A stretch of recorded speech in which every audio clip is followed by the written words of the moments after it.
3.6 tonnes of greenhouse gas a year, which works out into the sums to about 10 kilograms per shower. Okay, you then moved on to get dressed. You put on a t-shirt. Your t-shirt's made of about 250 grams of cotton lint, right? And it's taken about 3 tonnes of water to generate that cotton lint, plus a whole range of agricultural inputs. It would have been washed and bleached and dyed in a range of fairly nasty chemicals because cotton doesn't take up dyes very readily. And then it has been shipped off to China to be worked into a t-shirt, very, very low hourly rates, shipped back, packaged, transported down to Canberra, and sold to you. This huge supply chain of cotton's gone round to go to China and back, get itself down to Coles. For all the energy density of that activity, it's entirely possible by the time you've washed your t-shirt for the 10th time, you've actually used up more energy in washing the t-shirt than went into its entire manufacture. Cup of coffee to follow. You might be aware that coffee is the world's second most traded commodity, legal.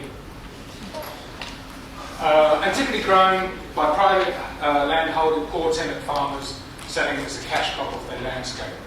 The amount of money that goes back to the farmer is very, very low, estimated something around about 2 cents per cup.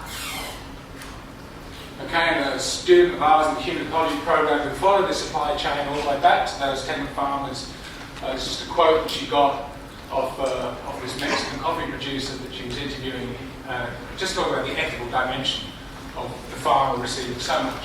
He's just finished talking about how hard the labour is that goes to producing this coffee. And he ends up with this quote where he says, "We eat tortilla with salt." He says, "What is this? This is not just." Moving on to the milk that you tip in your coffee, depending on how far your milk's travelled to get to you, but the truck has probably got an energy density of about 45 megajoules of fuel energy per kilometre travelled.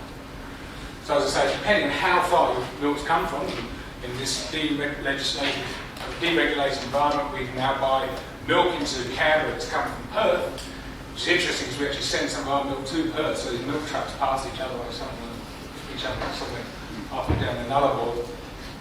But if you do a 500 kilometre radius, you're looking at that each litre of milk has got embodied in it about 2.2 megajoules of fuel energy to get it there. The food energy of milk itself, natural food energy, is 3.2 megajoules per litre. That's how much fuel energy your body gets out of the milk.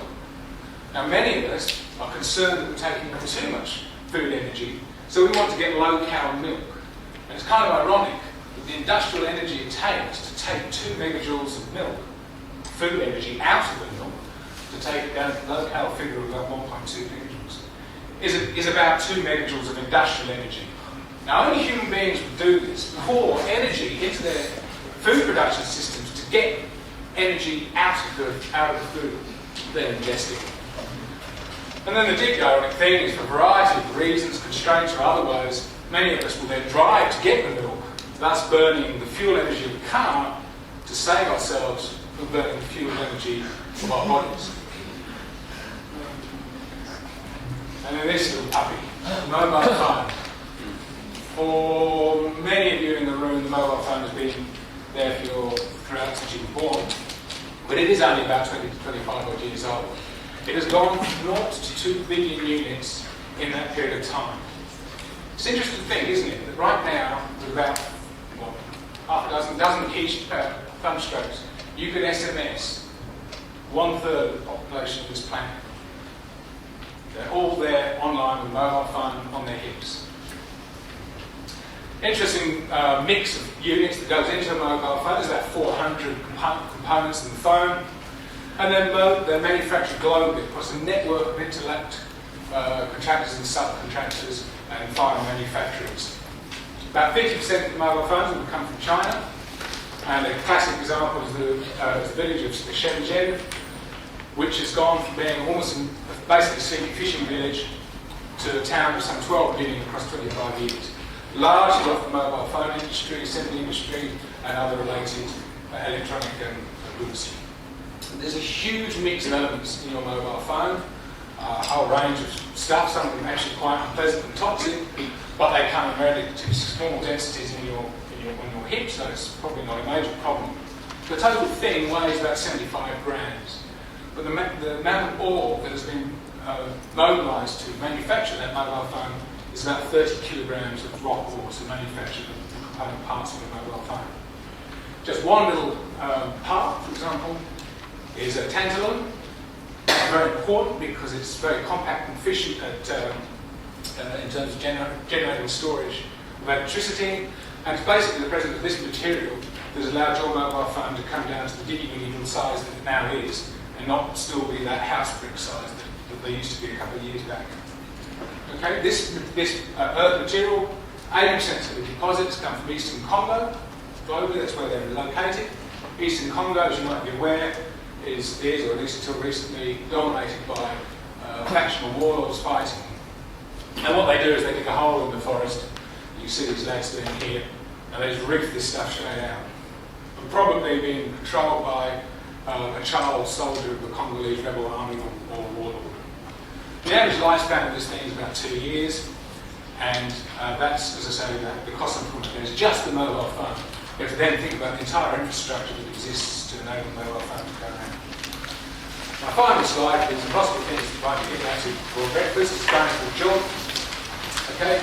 Because we find ourselves in a society which is where we're surrounded by, firstly, very easy to obtain high density, energy density foodstuffs, and by all these energy saving devices that are everywhere we go, right? We find that we take more energy in than we're able to expend energy out for our daily, typical daily habits.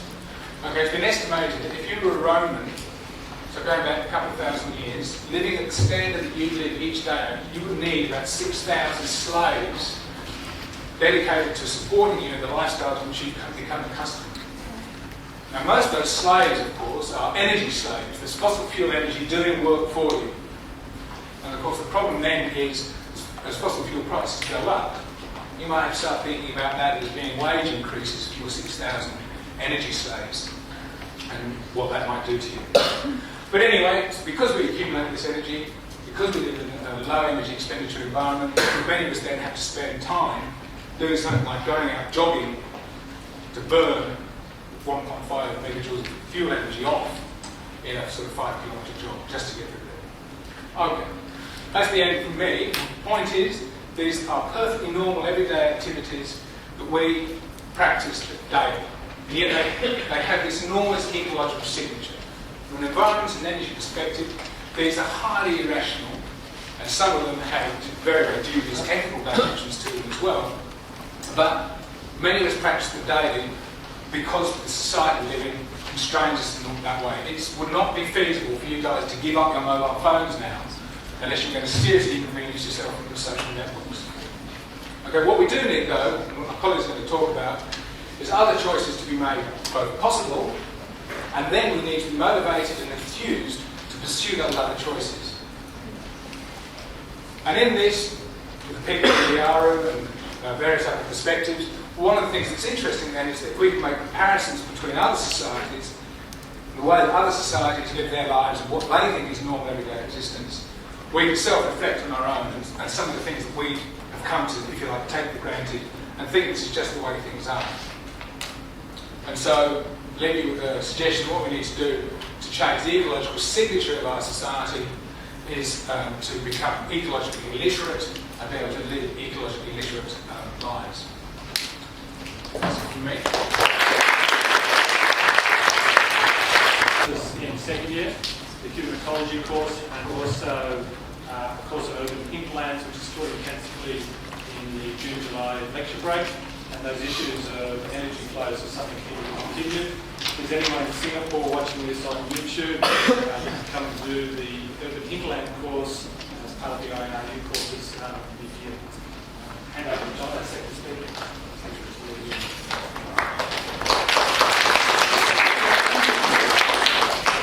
Hello. As mentioned, John Sullivan. I had the wonderful opportunity working in the ANU Green Office. As Rob said in his first opening lines, that everyone I think is quite aware of there's a need to have things occur. There's a need for someone to carry out some relevant action, and I suppose